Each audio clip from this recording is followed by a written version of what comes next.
Hello बच्चों। आज हम लोग टॉपिक करने वाले ग्रेविटेशन। बहुत ही इंटरेस्टिंग टॉपिक है ग्रेविटेशन। इसके बाद हम लोग समझेंगे इस ग्रेविटेशन के लिए किसी साइंटिस्ट ने बड़ा अच्छा सा एक लॉ दिया था, उस लॉ को हम समझने की कोशिश करेंगे। और उस लॉ के अंदर एक बड़ा इंटरेस्टिंग सा कांस्टेंट आता है, उस कांस्टेंट के बारे में भी हम लोग यहाँ बात करने वाले हैं। तो समझते हैं ग्रेविटेशन क्या होता है। Gravitation is the attraction between any two object in the universe. बिल्कुल बच्चों, आपने सही सुना। Gravitation is the attraction between any two object in the universe. इस यूनिवर्स के अंदर, इस पूरे ब्रह्मांड के अंदर कोई भी दो ऑब्जेक्ट होगा, उस ऑब्जेक्ट के बीच में ये फोर्स ऑफ अट्रैक्शन काम कर रहा होगा। अब मैं अट्रैक्शन बोल रहा हूँ, आपके माइंड में क्वेश्चन आ रहा होगा क्या सर ये रिपल्सिव हो सकता है क्या? तो gravitation can never be repulsive. इस बात को याद रखना, कभी भी बच्चों ये रिपल्सिव हो ही नहीं सकता है। समझो आप इस बात को, रिपल्सिव नहीं हो सकता है। तो ग्रेविटेशन को हम डिफाइन करते हैं क्या? Gravitation is the force of attraction. Gravitation is the force of attraction, force of attraction between any two object in the universe। अब ये कभी भी रिपल्सिव नहीं हो सकता है, never be repulsive. Gravitation force will never be repulsive, कभी भी ये रिपल्सिव नहीं होता है। ठीक, अब मैंने बोला कोई दो ऑब्जेक्ट, तो आप कोई दो ऑब्जेक्ट कुछ भी ले सकते हो। मान लिया एक ऑब्जेक्ट ये है, आप तो कहोगे सर ये पर्सन है। हाँ, तो फिजिक्स कहती है कि ये ऑब्जेक्ट है, पर्सन नहीं है। फिजिक्स नजर में मैं भी ऑब्जेक्ट हूँ, कैमरा भी ऑब्जेक्ट है, हर कोई एक ऑब्जेक्ट है। तो ये ऑब्जेक्ट है जिसका मास है m1, दूसरा एक ऑब्जेक्ट है जिसका मास है m2।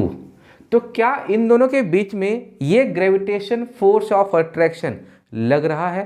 आंसर है यस, लग रहा है। कोई भी दो ऑब्जेक्ट उठा लो, मार्कर में लग रहा है, कैमरा मार्कर लग रहा है, फोर्स ऑफ अट्रैक्शन लग रहा है। कोई भी दो ऑब्जेक्ट, मून मार्स एग्जैक्ट लग रहा है, मार्स अर्थ, इनके ये भी दो ऑब्जेक्ट है। अर्थ एक ऑब्जेक्ट है, मून एक ऑब्जेक्ट है, अर्थ एक ऑब्जेक्ट है, मार्स एक ऑब्जेक्ट है। उनके बीच में बच्चों ये फोर्स लग रहा है।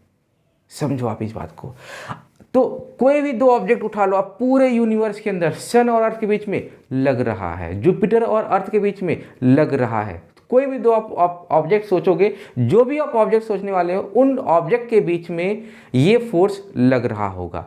अब सवाल आता है कि कितना लग रहा है ये फोर्स। तो उसी फोर्स के लिए साइंटिस्ट, आप लोगों ने नाम सुना होगा न्यूटन, उन्होंने एक लॉ दिया था जिसको हम लोग बोलते हैं Newton's universal law of gravitation. Universal law of gravitation, Newton's universal law of gravitation. क्या दिया था न्यूटन ने कहा कि भाई लॉ क्या कहता है, इन दोनों के बीच में अट्रैक्शन फोर्स लग रहा है, यानी अट्रैक्शन फोर्स F इन दोनों के बीच में लग रहा है। तो न्यूटन ने क्या बोला कि इन दोनों का जो मास है, उन दोनों के मास के मल्टीप्लिकेशन के डायरेक्टली प्रोपोर्शन में होता है फोर्स। दैट मीन्स अगर इन दोनों का मास कम होगा तो जो फोर्स होगा वो भी कम होगा। इन दोनों का मास बहुत ज़्यादा होगा, दोनों का मतलब जो ऑब्जेक्ट है उनके मास अगर बहुत ज़्यादा होंगे तो फोर्स भी ज़्यादा होगा। जैसे मेरे और मार्कर के बीच में ये फोर्स लग रहा है, लेकिन फोर्स बहुत कम है, क्योंकि मेरा वेट मान लिया 50 kg, इसका मान लिया 50 ग्राम, उससे भी कम है। ठीक, लेकिन अगर यही आप बात करो मार्स और मून की, मार्स और अर्थ की, अर्थ और मून की, तो क्या उनके बीच में फोर्स कम होगा? नहीं, क्योंकि ये मास बहुत बड़े बड़े बच्चों, तो इनके बीच में ये फोर्स लग रहा होगा, बहुत ज़्यादा लग रहा होगा, इफेक्टिव फोर्स लगता है। ठीक, तो that gravitational force directly proportional to product of two masses। अब अगर इनके बीच का डिस्टेंस मान लिया r है, इनके बीच की दूरी मान ली हमने r है, तो क्या कहता है F प्रोपोर्शनल टू 1/r², यानी कि जो ग्रेविटेशनल फोर्स है मास के प्रोडक्ट के डायरेक्टली प्रोपोर्शन में है और उनके बीच की दूरी के स्क्वायर के इन्वर्सली प्रोपोर्शन में है। अब आपने क्या करना है, इन दोनों को कंबाइन करना है। ये किसने दिया था? ये दिया था न्यूटन ने।